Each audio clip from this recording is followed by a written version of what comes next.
So we're now on to our next two couples tying the knot. First of all, we have Jenna and ZOE, followed by KASIA and KWAME. So starting with Jenna. In her words, she wasted most of her 20s dating men when she should have been dating women. Her sister is gay. Her dad passed of lung cancer 18 months ago. And because of that reason, she's starting to live life to the fullest now. She owns a eco-friendly shop. She's also a vegan. And she suffers from alopecia. Now, the alopecia came on when she was run over by a car at 12 years old. And through that experience, the alopecia onset came on. And she's been suffering with that ever since. And she is 32. And what she's looking for is someone that's a soft butch, dresses like a man. She wants to see her wife in a suit. So she's looking for someone with very masculine energy, but very soft at the same time. Yeah. So those were her requirements. Then we have ZOE. She's 30 and she's looking for a girly girl. Someone with nails, dresses like a girl, with long hair, is clever and also ambitious. Where she lives, the dating scene has always been very slim in regards to her sexuality. She says there's only like 5 lesbians in her town, something like that, she said.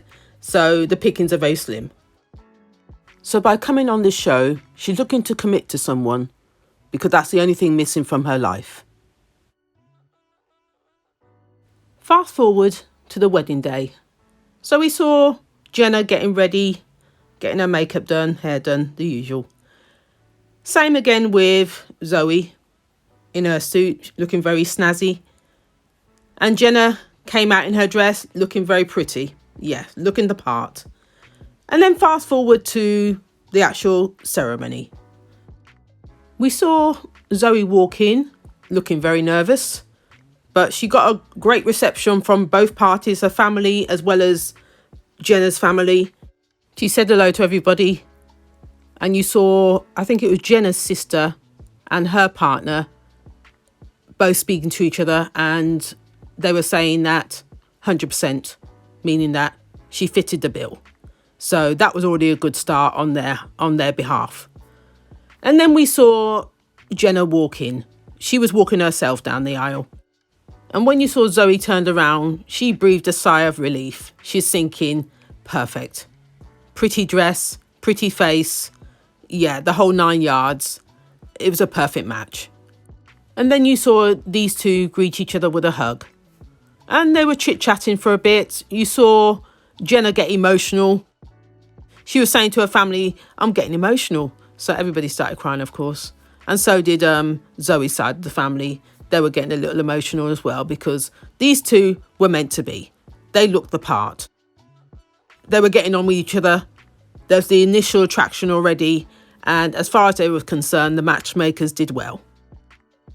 We then saw the celebrant come out and then they started the reading of their vows. So it began with ZOE, of course, and then finally with Jenna. Then we saw the celebrant tell them they can now exchange the marriage with a kiss, which they did. And then we saw them walking down the aisle, being greeted with confetti as they went out. ZOE looking very happy, hands up in the air, thinking, yeah, we've done it. I'm looking forward to what's coming next. And the same with Jenna. When looking into the camera, she turned around and said, I'm a wife now. Yeah. So she can't wait to see where this goes. So they're both on the same page. When you saw them having their photographs taken, there was more of a discussion. You found out they both like each other.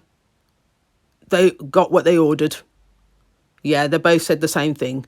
Yeah, you're exactly what I was looking for, and vice versa. And then the question came on to children, whether they had children. Jenna says she didn't, and she doesn't want children. But then when it came to ZOE being asked the question, she says, I don't have kids, but I wouldn't mind. Something like that, she said. She said it very shyly. So I don't know whether that's going to be an issue. Yeah, this subject, we're going to have to wait and see where it takes us, because that might be an issue further down the line. So the next scene we saw was them arriving into the reception hall. They were greeted with a round of applause. We also saw the mother talking to the camera. She was beaming, saying that the experts absolutely nailed it in regard to these two. She's looking at this as a promising start for her daughter. Yeah, that's nice to see mummy's on board. Definitely. We then saw one of the bridesmaids make a speech, raise their glasses, and everybody cheered. And then the conversation went on to Jenna being a vegan. Zoe was shocked. Even though she didn't show it, she was shocked. Because later on, when you saw her talking to the camera, she said, "Oh God, what do I do with this information? Oh God, she's a vegan. Can she eat eggs? Can she have eggs? Can she have eggs?" She was panicked. She didn't know what to do with that information. And when you heard Jenna speak to the camera, she turned around and said, Zoe took that information on the chin. She didn't seem fazed by it. Oh, little does she know. She had a poker face. She kept that poker face. But little does she know that Zoe's freaking out. The conversation continues about the vegan meals. What you see Jenna say next is, "I can't wait to cook for Zoe, for her to try my meals." But again, little does she know that Zoe is not ready for that. She said, "Oh, is that all vegetables? Oh, I'm not too keen on vegetables." Something like that, she said. This is looking crazy already. So fast forward, the next scene we saw was them sitting on a bench in the garden. Nice surroundings, very nice candlelight, etc. And Jenna asked Zoe, oh God, I've got to get these names right. They're driving me mad. Jenna asked Zoe whether she had any secrets to reveal. And of course, Zoe said, "No, I've got no secrets. Why, do you have something to tell me?" Something along those lines, she said. And then Jenna revealed that she has alopecia. Then she told the story of how it came about with her being knocked down by a car at 12 years old, and how the trauma of that brought on the onset of alopecia, and how she's been living with that ever since. She doesn't have any hang-ups about it now, because she's been dealing with it for so many years. So that doesn't define her, as she said.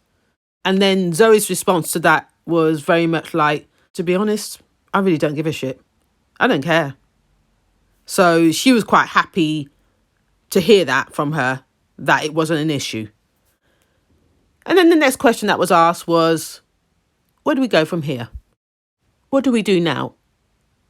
And then Jenna turned around and said, well, we can go back to the hotel, snuggle up and call it a night. But before they did that, we saw them have a little smooch on the bench. And then they headed back to their hotel. They made the choice that they were both going to share the bed. Zoe asked Jenna whether she snored, and she said she didn't, nor did Zoe. But then Zoe did turn around and say, but I do sleep talk, and on the odd occasion I do sleepwalk. I thought, ooh, that's a lot. But Jenna didn't seem to be fazed by it. When talking into the camera, she said she's looking forward to having more conversations with Zoe and having more snuggles. And yeah, that was it. So they ended their night with a kiss, and then the lights were off. So we're going to have to wait and see how this progresses. So on to our next couple. KASIA and KWAME. Starting with KASIA. She's 36 and owns a body contouring clinic. She has 2 kids. She had her first child at 16, so a very young mum, virtually a child herself. And she's very close to her granddad. He seems to be the father figure of the family that raised her. Her father himself hasn't played a role in her life. What she's looking for is someone that's a boss, in control, a West African man with facial hair, with a strong presence, and she's looking for them to be a power couple. Yeah, that's her vision. Then we have KWAME. He's a Ghanaian man and a former winner of Mr. Ghana. He's a business consultant and also is a podcaster. He too has 2 kids and was previously married but is now divorced. He's looking for the Instagram model, but at the same time the perfect wife. Just even hearing that sentence there. He's looking for the impossible. He's looking for a needle in a haystack. That's how I'm going to say it. He's also looking for the female version of himself. She must have energy and passion, but he doesn't want anyone too quiet or too loud. Oh, dear. As Paul the matchmaker said, do you think your expectations are too high? And his answer was, no. Can you believe this man? His answer was no. When you're in your 20s, you set your expectations high. But you're 42. Let's be realistic. Let's be realistic. So fast forward to the wedding day. We saw KASIA getting ready, getting her makeup done, getting her hair done. And we saw her talking with her bridesmaids. I think 2 of them are her sisters, actually. Yeah, and the other one's a friend. And they were going through the type of guy she was looking for. Tall, dark, very much an African man. That's how they said it. And then they asked her, what height are you looking for? Then one of the sisters turned around and said, minimum should be about 5'11". And she turned around and said, no, I want 6'3". That's what she said. She wants 6'3". I don't know how tall she is, but she wants 6'3". People's and their standards. This irritates me. Really does. They would dismiss somebody because of their height. They would dismiss somebody because of their shoe size. They would dismiss somebody because of their build. It's ridiculous. Are you looking for anybody or not? Which one? What would you rather? Be single? Is that what you want? You got to compromise somewhere. There has to be a compromise somewhere. This type of shit irritates me. Then we saw KWAME getting ready with his friend Yinka. I think that was his name. Yeah. Yinka seemed to have more sense than KWAME. Let me just put it like that. But anyway, so we saw him getting dressed.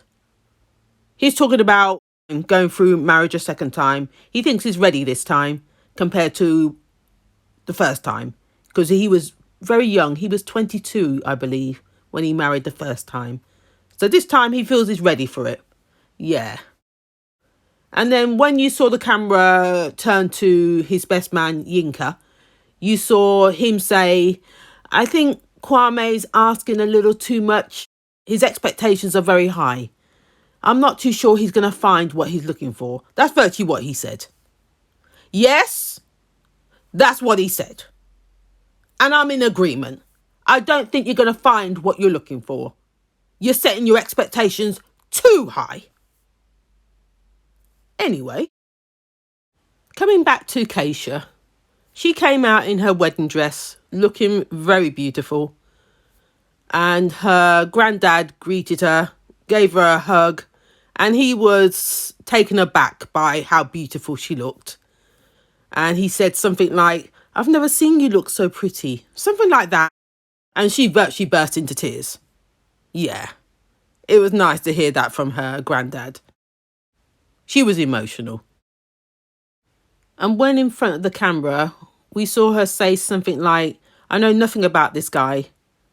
I'm going into this expecting to be vulnerable. And I hope that he ticks my boxes. For I have a lot to offer.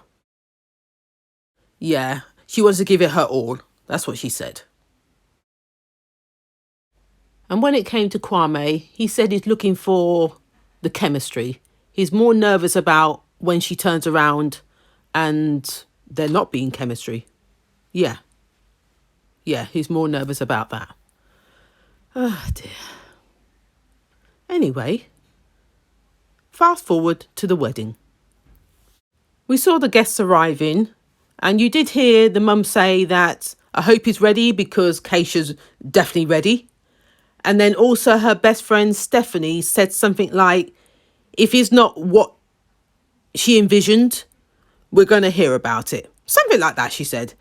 Ooh, this girl is hard to please. One thing I did notice in regard to his guests, they're all men.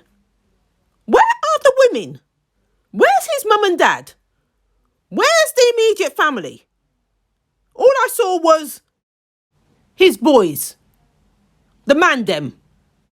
When I see situations like this on this show, it makes me question what the relationship is like within the family.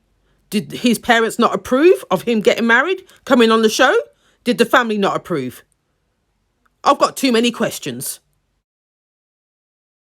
Another conversation we overheard was with Keisha's mum and her best friend Stephanie and a few others in the congregation. They were saying something like, I hope the groom is taller than his family.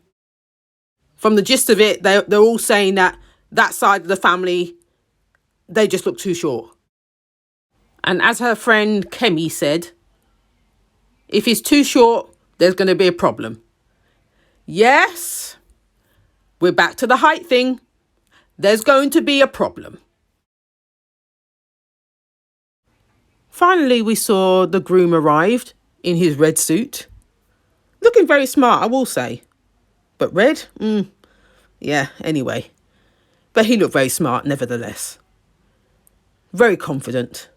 And then we saw him walk into the ceremony, making sure he made a grand entrance.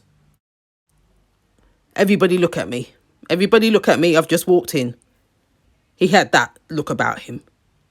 Pay attention to me. I've just walked into the room. Pay attention to me. To be honest, it was a mum's facial expression that said it all for me. She was looking at him sideways, smiling at the same time, but thinking, boy, he's a bit confident, isn't he? A bit cocky. Is my daughter going to like him? That's what she's thinking. Is my daughter going to like him? And with her thinking those thoughts, she turned around to her daughter's best friend, Stephanie, and asked, what do you think? And she turned around and said, I won't say no, and I won't say 1,000% yes. He's a little bit too slim. He needs to be bigger. And he needs to be taller. That's really what she said. Yeah. Again, we're going to have a problem. So we saw KWAME standing at the altar, nervously, waiting for his bride. Eventually, she did arrive with her granddad by her side, walking her down the aisle. Then we saw KWAME turn around for the first time. And his reaction wasn't as bad as I thought it would be. Yeah. He smiled, she smiled. They both met each other at the altar, but they didn't hug each other. No, they didn't. No. They were sort of looking each other up. Well, she was looking him up and down, to be honest. In her thoughts, she was thinking, a little slim, a little on the short side. But let's see where we go with this. And he was thinking, she's 70% of what I was looking for. What are we going to do with the other 30? I don't get it. Yeah. So those were their thoughts. They introduced themselves to each other. He said he was from Ghana and from East London at the same time. And she was quite taken to his skin colour, a nice chocolate. Yeah. So there's a initial attraction in some way. But I'm not living on hope. Yeah. Because she's fussy and so is he. Moving forward, the ceremony began with KWAME saying his vows first, followed by KASIA, the exchange of rings, and finally sealed with a kiss. And during all that, KASIA's mum was in tears. Yeah. Her little girl was getting married. We saw them walk down the aisle, and then the camera came on to KWAME, and he said something like, more often than not, I would normally go for somebody petite. Yes, that's what he said. She is not what he ordered, and he is not what she ordered. So this is going to be one to watch for. Fast forward to the reception. We saw the Ghanaian drums being played and the bride and groom at the top table. They were laughing and smiling for a short while until Stephanie stepped in and started asking one or two questions. She asked KWAME, so KWAME, was KASIA someone that you asked for? And he tried to beat around the bush, but he did say, she's partly what I asked for. I was very general. I wasn't specific. But she's partly what I asked for. I wanted somebody shapely, somebody with a nice personality, and that was about it, really. Not much else. And with KASIA hearing this, she was taken aback just for a split second, but then she said, no, I'd rather you be real. So she took it on the chin. And he said, yeah, I'm keeping it real. So I can't fault him on that. I really can't. But then he sticks his foot in it and turns around and says, I ain't gonna lie. I think what I'm looking for is a unicorn. KASIA's face, Stephanie's face were like, huh? And we know what a unicorn is. It's a mythical creature. Do they exist? Does Father Christmas exist? We're talking on the same realm. So this guy is looking for something that may not exist. We then saw KWAME sitting with KASIA's family on the family table there. So you had the mum, the sister, the brother, the granddad. Yeah. And he was getting a little bit of a grilling. Yeah. Mum was asking him, so what do you think of my daughter? And he was saying, she's very nice, but it's early days. It's early days. I get it. But then the mum asked him, are you looking forward to your honeymoon? And his answer was, big time. First and foremost, I need a holiday. That's what he said. That's what he said. First and foremost, I need a holiday. Never mind a honeymoon with his new bride. He comes first. With him saying that, you saw the whole table start to look at him sideways. Yes, sideways. Is this guy for real? That was their reaction. Is this guy for real? We then saw him go off on a tangent, talking about he was in Ghana in January, and then when he came back, he had an event to go to, and then he had a podcast that he does with his friends, and then he's got this business thing over here and this thing over there. Then the mum had to pull him back in. Literally had to pull him back in to say, I'm talking about you and your honeymoon. You and my daughter. Are you looking forward to your honeymoon? She pulled him right back in. She wasn't having any of that. Don't lead with your work. Mummy asked a question. And then we saw one of the sisters interrupt by saying, Are you looking forward to spending time with KASIA or yourself? Something like that, she said. And he said, oh, no, of course not. I'm looking forward to it. And she said, because it doesn't sound like it. Something like that, she said. And I thought, ooh, don't play with her. Don't play with her. She continued to say, my sister is here for love. What are you here for? KASIA then asked the same question. What are you here for? So I know how much I need to put into this. That's what she said. His answer was, I am looking for a relationship, but this is a very unorthodox way of doing it. So let's just take time. That's what he said. And behind that, when talking to the camera, we heard him say, they gave me a grilling. Oh yes. And that's not the half of it. Because in real life, that would have been more intense. We then saw the brother speak, and he said something along the lines that my sister has put her whole heart into this, so virtually do not play with it. That's really what he said.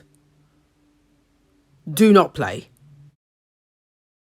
KWAME's last words to KASIA was, I can see we're going to have a good vibe and energy with us, so let's just have fun. Something like that, he said. And she said, yeah, I want you to bring the best out of me and I'll bring the best out of you. And that's where that conversation ended. We saw KWAME and KASIA slip off for a quiet moment together in front of an open fire. Lovely setting. The question was asked, how long was KWAME's longest relationship? He turned around and said 15 years, 6 of those married. But they grew apart, and that everything ended on an amicable note. We heard KASIA say that she was distracted by his voice. She liked his voice. I thought, oh, how did the subject change from that to that? But that's what she said anyway. And then she started saying that she's looking forward to spending the night with him. And then you heard him say about he doesn't want sex to cloud their judgment. And that we're not here for foolishness, we're here for realness. Something like that, he said. I thought, oh, okay. He's biding his time. Because like I said, she's not what he ordered. He then continued to say that those things come when we get to know each other properly. That's what he said. So right behind that, she then asked him, so when will you feel you will know me properly then? And he said, only time will tell. And that was the end of that scene.